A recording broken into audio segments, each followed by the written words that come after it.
Olá, caríssimos irmãos e irmãs, eu sou o Padre Luciano, Padre Salvista, e mais uma vez nós estamos aqui no canal YouTube dos Salvistas, da Fraternidade Jesus Salvador, para continuarmos nossas reflexões sobre as leituras que nós escutamos em nossas liturgias dominicais. Antes de continuarmos, convido você a dar o seu gostei no nosso vídeo, a compartilhá-lo com seus amigos, familiares e conhecidos e ativar o sininho das notificações para receber as notificações dos nossos vídeos.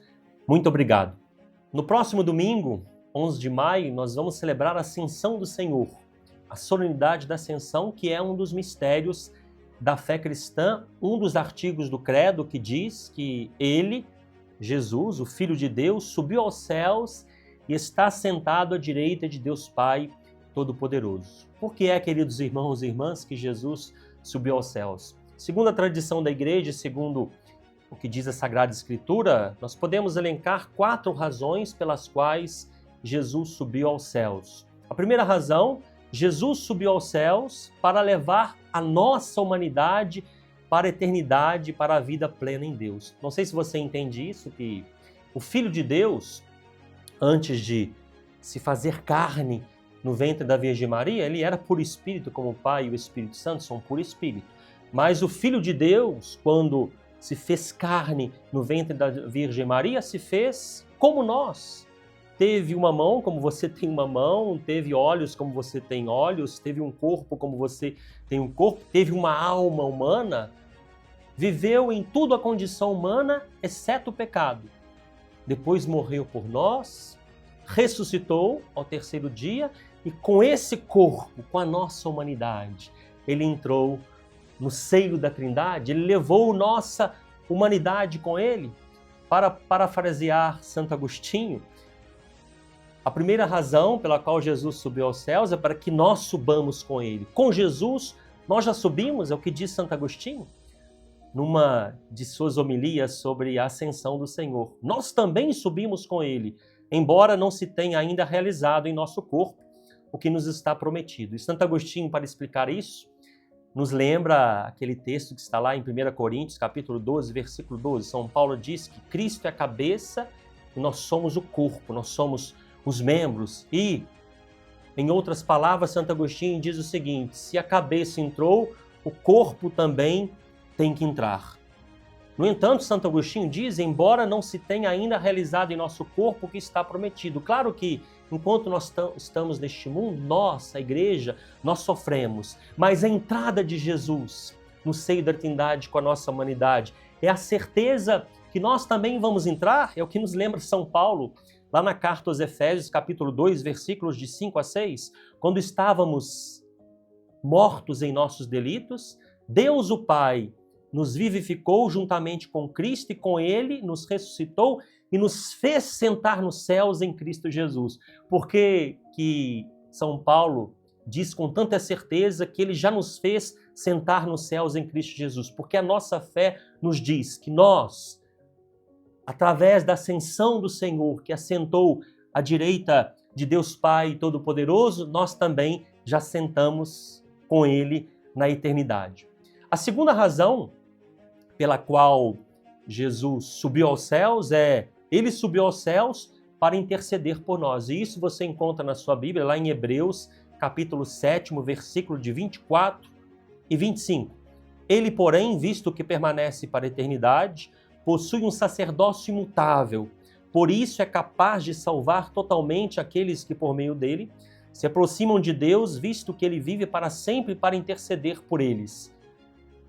Então, acredito que você entendeu, Cristo subiu aos céus para interceder junto ao Pai eternamente, por mim e por você. O Cristo ora, reza por você junto ao Pai. Talvez você que está assistindo este vídeo, nos escutando, você tem pensado que o Cristo te abandonou, que Deus te abandonou. Não, o Cristo está orando eternamente. Eu não digo 24 horas, mas ele está orando eternamente por mim e por você, intercedendo pelas suas dificuldades, pelas dificuldades da sua família, para que você seja um vencedor, uma vencedora em todas as dificuldades que você está enfrentando. Então tenha certeza, Cristo subiu aos céus para ser nosso eterno sacerdote, interceder por nós junto do Pai. A terceira razão pela qual Jesus subiu aos céus ele subiu aos céus para inaugurar um reino que não terá fim, conforme a promessa do Senhor ao rei Davi, como está lá em 2 Samuel, capítulo 2, versículo 7. Claro que a igreja diz que o reino de Deus começa aqui, lá na Lumen Gentium, capítulo 5, a igreja é o início, o germe do reino de Deus na terra. Mas nós sabemos que o reino não acontece ainda em plenitude neste mundo, e nós sabemos muito bem, como disse o próprio Senhor, que céus e terra passarão. Então, a promessa de um reino eterno não pode se realizar aqui neste mundo. É por isso, e essa é a terceira razão, que Jesus subiu aos céus, para inaugurar um reino eterno, um reino que não terá fim. Porque na eternidade, o reino de Deus não pode passar. A quarta razão pela qual Jesus subiu aos céus, ele subiu aos céus para nos enviar o Espírito Santo, e é ele mesmo que diz isso lá no seu discurso de adeus. No entanto, eu vos digo a verdade, é de vosso interesse que eu parta, pois se eu não for, o Paráclito não virá a vós, mas se eu for, enviá-lo-ei a vós. João capítulo 16, versículo 7. Santo Agostinho, comentando esse texto, faz a seguinte pergunta: será que o Senhor não poderia enviar o seu Espírito Santo enquanto estava aqui neste mundo? Por que ele diz, se eu não for, o Paráclito não virá a vós, mas se eu for, enviá-lo-ei a vós?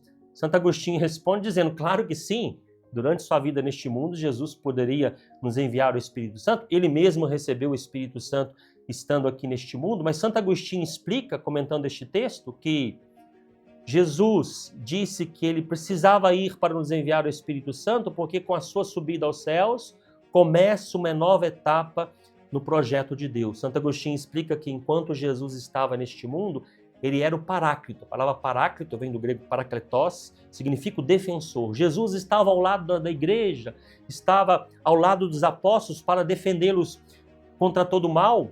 Agora, quando ele sobe aos céus, ele envia um outro Paráclito, que não vai estar somente ao nosso lado, estará dentro de nós para nos defender contra a tentação, para nos defender contra os inimigos da nossa alma que querem nos roubar a salvação. E Santo Agostinho ainda acrescenta, ele enviou o Espírito Santo para cumprir a sua promessa de estar conosco todos os dias até o fim do mundo, como está lá em Mateus capítulo 28, versículo 20. Claro que Jesus está também com a igreja através da sua presença eucarística, mas claro, às vezes você vai num país onde não há igreja, você não tem lá a presença eucarística. Mas se você tem o Espírito Santo no seu coração, que Jesus nos prometeu enviar de junto do Pai, onde quer que você esteja, o Espírito Santo está no seu coração para te defender contra a tentação, para te orientar, para fazer com que você caminhe nos caminhos do Senhor. E ainda mais, Santo Agostinho diz que Jesus enviou o Espírito Santo para quê? Para que nós nos tornemos morada da Trindade Santa, para que o próprio Jesus, o próprio Filho de Deus, more dentro de nós, porque a vinda do Espírito Santo em nossos corações é o início da vida trinitária em nós. É isso que Jesus diz lá em João capítulo 14, versículo 23. Se alguém me ama, guardará a minha palavra e o meu Pai o amará, e a ele viremos e nele estabeleceremos nossa morada. Que maravilha! O Espírito Santo vem sobre nós para que nós nos tornemos morada da Trindade Santa. Nós estamos na novena de Pentecostes, acredito que você está fazendo a sua novena aí na sua casa, na sua paróquia, na sua comunidade. Se não está, você ainda pode começar nesse fim de semana a novena de Pentecostes, pedindo o Espírito Santo que venha sobre você. O Espírito Santo que está já no seu coração pelo batismo, mas é necessário que nós o convidemos para que ele possa nos encher da sua presença, enviado de junto do Pai, através do Cristo que subiu aos céus, para que a igreja se torne morada do Espírito Santo, para que eu e você nos tornemos morada da Trindade Santa. Eu que desejo para você uma excelente solenidade da Ascensão do Senhor, que você possa experimentar já na solenidade da Ascensão do Senhor o Espírito Santo que o Senhor nos envia de junto do Pai e que durante esta semana que precede Pentecostes você possa orar, pedindo que o Senhor que intercede por você, que intercede por mim, o Senhor que subiu aos céus para nos dar certeza que nós também já subimos com Ele, o Senhor que subiu para inaugurar um reino eterno, que Ele nos dê a graça de experimentar a sua presença, a presença do Pai, através do Espírito Santo derramado em nossos corações. Desejo a todos vocês uma ótima solenidade da Ascensão, deixando a todos a minha bênção. O Senhor esteja convosco, Ele está no meio de nós. Abençoe-vos o Deus Todo-Poderoso, Pai, o Filho e o Espírito Santo. Tenham todos uma boa preparação para a festa de Pentecostes e até a próxima, se Deus assim o permitir.